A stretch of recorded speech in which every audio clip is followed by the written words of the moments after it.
Mesdames, Messieurs, bonjour, bienvenue dans ce nouveau rendez-vous sur lyoncapital.fr, l'autre direct, votre émission quotidienne à présent tous les jours, du lundi au vendredi à 9 h. Alors pour ce premier rendez-vous avec l'actualité, je reçois Jean-François Caranco, le préfet de région.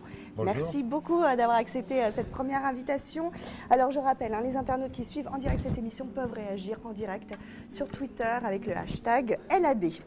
Alors, monsieur le préfet, première question d'actualité un peu chaude. Des personnels d'un collège de Vaux-en-Velin occupent l'établissement depuis jeudi dernier pour protester contre la situation de 2 familles SDF. Ils déplorent ne pas avoir de nouvelles du Conseil général, mais aussi de la préfecture. Qu'en est-il de votre...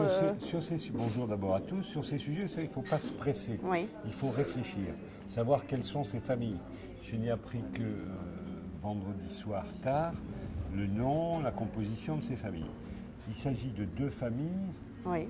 3 plus exactement, une comorienne, une kosovare et une algérienne, qui sont tous déboutés du droit d'asile depuis moins de 6 mois. Oui. Ces familles sont rentrées illégalement en France, ils ont demandé une demande d'asile, ça a été étudié, Ça a été rejeté en appel, voilà, donc il y a des lois qui s'appliquent. Bon. Ceci dit, 2 familles sur 3 ont fait une demande pour étrangers malades. C'est-à-dire qu'ils ont dans leur famille, soit elle, soit l'épouse, soit un enfant, qui a déclaré être malade. Le médecin inspecteur de l'ARS a dit oui, ils sont malades. Et donc, ils vont se voir délivrer un titre de séjour et bénéficier de ce titre de séjour en raison du statut étranger malade. À partir de là, ils ont le droit de rester sur le territoire. J'ai donc eu Madame la Présidente du Conseil Général ce matin au téléphone. Oui. Mais tout ça, il faut le regarder, il faut le décider. Bien sûr. Vous savez, l'action publique, ce n'est pas l'émotion permanente. Ça doit être autre chose si on veut qu'on vive ensemble. Et donc la situation est bien. Donc, je viens d'informer Madame la Présidente du Conseil Général que pour 2 familles sur 3, je réquisitionnais 2 logements libres au collège Jean Villard, puisqu'ils ont un titre de séjour.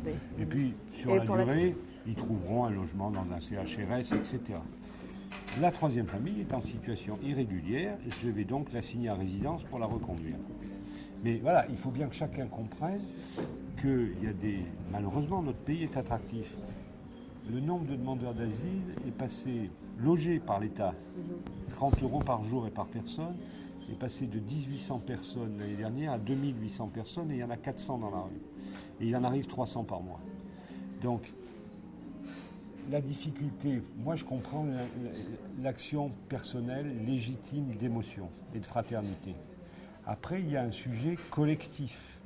Est-ce que nous devons, on peut avoir cette idée-là, nous devons dire nous accueillons tout le monde et nous logeons tout le monde. Quand on les loge, en plus, on a droit à des indemnités, etc. Donc on a un vrai sujet d'équilibre. La vérité, elle est dans l'équilibre. Ceci dit, comme ces 2 familles sur 3 sont en situation désormais régulière, ils seront seront logés. Alors, voilà. Lorsque vous mais surtout évoquez ne pas avoir d'émotion ces familles, permanente. Voilà, ces familles, on pense aussi, par exemple, à la situation des Roms dans notre débat. C'est un autre sujet, mais on est toujours... on est toujours... Alors, sur les Roms, c'est un problème, c'est un sujet qui date depuis le XIIIe siècle.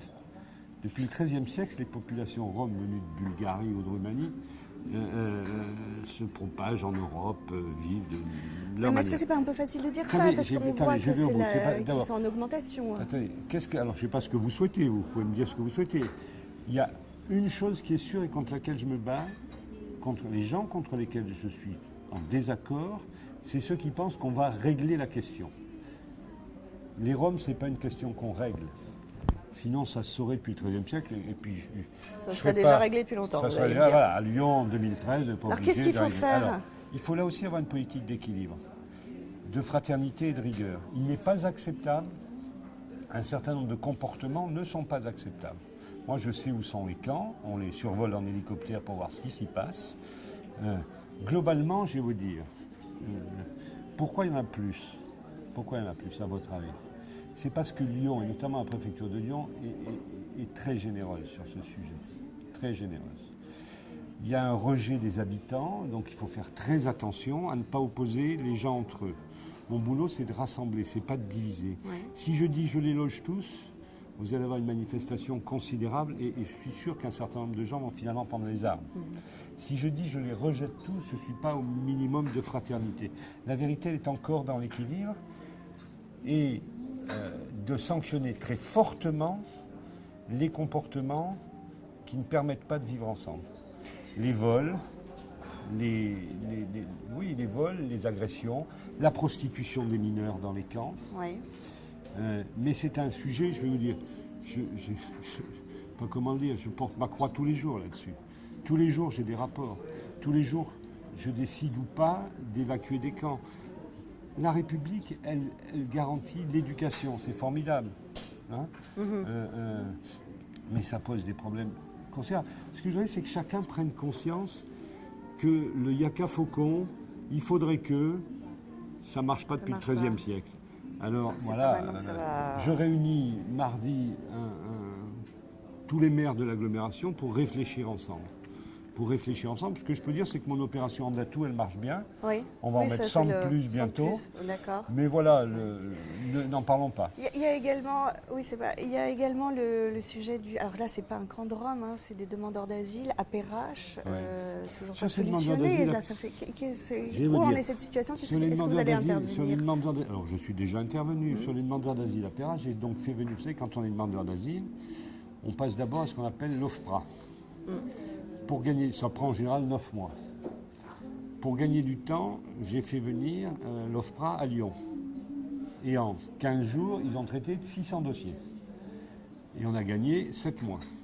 Sur ces 600 dossiers, il y en a 2% qui ont obtenu un avis positif. Donc si ces gens respectent la loi, ils doivent repartir. Mais ils vont faire appel à la CNDA. Ça prend un peu de temps. Donc là aussi. Là aussi. Alors, sur les demandeurs d'asile, je vous ai donné les chiffres tout à l'heure. Mais sur Lyon, j'ai pris la décision personnellement, mais avec l'argent qu'on me donne, mais il y a beaucoup d'associations, Conseil général des communes, de loger toutes les familles qui ont des enfants de moins de 3 ans. J'ai donc logé à ce titre 50 personnes qui étaient sous le pont Kirchner. Le lendemain, il y en avait 50 autres, qui venaient d'Albanie ou du Kosovo. La question, elle est là aussi très difficile. C'est un sujet qui concerne l'Europe entière. Je suis là payé pour porter toutes les colères des uns et des autres. C'est naturel. Mais je veux dire, ce que je veux dire, c'est qu'avant de s'exprimer, chacun prenne bien conscience de la globalité des sujets. Il n'y a qu'un truc qui me crispe un peu. Oui. C'est les gens qui me donnent des leçons de fraternité. Voilà. J'en dis pas plus. Ça me paraît indécent. Très bien. On va parler peut-être d'une bonne nouvelle en chiffres d'emploi et de. Il y en a beaucoup. Hein. Le chômage a légèrement baissé en Rhône-Alpes. En Rhône-Alpes. Le chômage a baissé en Rhône-Alpes de moins 0,4% l'année dernière. Il avait déjà baissé 3 mois avant, un petit peu. Et notamment le chômage. C'est quoi? C'est les emplois d'avenir? Le chômage des jeunes, lui, baisse régulièrement depuis 3 mois. Il a par contre augmenté de plus 0,2 en Haute-Savoie et dans le Rhône. Mais ça fait quand même moins 0,4 sur la région. Ma conviction, mais je prends le pari devant vous, c'est que le mois prochain, il en sera de même, c'est-à-dire que ça baissera encore. Oui. Alors, c'est 3 sujets. En fait, ça marche pour 3 raisons, ou 3 ou 4 raisons. Premièrement, vous avez une reprise à l'échelon européen économique qui fait que ça licencie moins, voire que ça reconstitue les stocks et donc on embauche un peu mieux. Deuxièmement, vous avez les mesures du gouvernement. Il est bon de se gausser. Mais ça, c'est bien français, deux choses, voilà, ça marche pas. Oui, ça marche, la preuve, c'est que le chômage baisse. Et ça part de responsabilité, notamment sur les problèmes économiques, c'est-à-dire que le crédit impôt recherche, le crédit impôt emploi. Est-ce que les gens savent? Je leur dis, parce que notamment les chefs d'entreprise râlent tout le temps. Le coût du travail, par le CICE, je ne parle pas du préfinancement, a baissé de 4% en 2013 et de 6% en 2014. Hein, c'est ce qui est prévu. Et puis, vous avez aussi des entreprises qui exportent. On est bien industriel, voilà, on exporte mieux. Et à côté de cette politique économique, il y a une politique de l'emploi qui est due aux emplois aidés. Emploi d'avenir, contrat aidé, contrat de génération. Les deux marchent ensemble. C'est pour ces 2 raisons que ça s'améliore. Et comment expliquer que dans le Rhône, ça ne baisse pas? Est-ce que c'est parce que Gérard Collomb refuse de signer des emplois d'avenir? Non. Non. Mais non, c'est pas le sujet. C'est pas le sujet. Ça serait mieux qu'il est su, mais c'est pas le sujet. Pourquoi ça? C'est parce que vous m'avez parlé tout à l'heure de gens qui arrivent, mais ils s'inscrivent au chômage. Dès qu'ils ont un titre de séjour, ils s'inscrivent. La population augmente dans le Rhône. Un chiffre incontestable. À la rentrée scolaire, dont vous noterez qu'elle s'est bien passée. Mais là, j'ai pas eu de tweet pour me féliciter. Elle s'est bien passée, la rentrée scolaire. 2700 élèves en plus dans le primaire. 2700 élèves en plus dans le primaire. Ça veut dire des gens qui s'inscrivent au marché de l'emploi, leurs parents. Voilà pourquoi Lyon est attractif, donc c'est plus difficile de faire baisser le chômage. Allez, on continue avec les chiffres. Alors, cette fois-ci, de la délinquance. Ouais. Vous avez dit en début d'année que les chiffres n'étaient pas bons. Pourtant, il y a une bonne nouvelle en ZSP, en zone de sécurité prioritaire. En revanche, là, ça a baissé la délinquance. Les chiffres de la délinquance sur l'ensemble du département du Rhône, le nombre de gens sans ressources, vous savez, c'est une délinquance d'appropriation. Donc on va dire que le nombre de gens sans ressources, c'est mécaniquement une pression sur les chiffres de la délinquance, c'est clair. J'en dirai pas plus, parce qu'après on va dire que je stigmatise, c'est comme ça. Alors, dans le Rhône, globalement, on est un peu en dessous de la moyenne nationale, mais on n'est pas très bon. La bonne nouvelle, c'est les ZSP, au moins 3 sur 4. Sur la Duchère notamment, avec une baisse très forte de la délinquance. Sur Vénissieux et Vaux-en-Velin, notamment Vaux-en-Velin, moins 8%, c'est considérable, ça baisse. Avec, il faut le noter, une adaptation des délinquants à notre présence massive. On est en train d'essayer massivement de mettre des policiers sur ces quartiers. Sur Terraillon, ça augmente. Mais le chiffre des élucidations augmente aussi. Parce qu'on a une présence policière. Alors l'explication à Bron, c'est qu'on est en pleine restructuration du quartier. Donc ça dérange les trafics. L'avenir, c'est quoi? L'avenir, c'est quand même le boulot et la formation des jeunes. Pour ça, il faut leur couper l'herbe sous les pieds au sens propre comme au figuré. C'est-à-dire qu'il faut éradiquer le trafic de drogue dans ces régions, dans ces zones, et on s'y emploie. On met les douanes avec nous maintenant. Il faut ne plus pouvoir gagner l'argent facilement comme ça.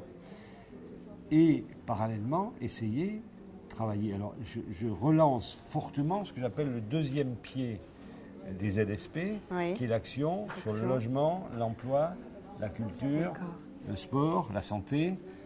On redémarre ça. On n'a pas été très bon les 6 derniers mois de l'été. Je pense qu'on va essayer d'être meilleur pour les 6 points.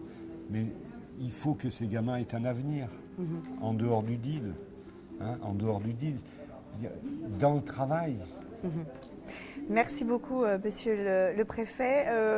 Vous avez eu un mot tout à l'heure. Je pense que c'était quand même, parce que je vais vous la poser, cette fameuse question. Nos confrères de Lyon People vous ont, vu que votre voiture avait atteint les 120 km/h sur le périph'. Ça fait quand même beaucoup de tweets, comme vous l'avez dit. On en a beaucoup parlé la semaine dernière. Qu'est-ce que vous dites de cela? Alors, il y a les faits et l'opinion. L'opinion, je trouve que c'est pas bien qu'un journaliste aille à 120 avec une caméra sur le périphérique. Parce que c'est vous l'avez fait aussi. Attendez. Vous me posez une question, bien je vous réponds. D'accord. Donc c'est pas bien qu'un journaliste aille à 120 sur le périph' avec une caméra. Moi je filmais pas, c'est pas bien non plus un journaliste de délation. Mais ceci dit, j'assume complètement, et je pense que dans le travail que j'ai fait, j'ai le droit de faire une erreur, surtout pour aller voir ma femme à l'hôpital. J'en dirai pas plus. Voilà. Merci beaucoup, monsieur le préfet, d'avoir accepté notre invitation. Je vous en prie. À très bientôt, à demain pour l'autre direct. Nous recevons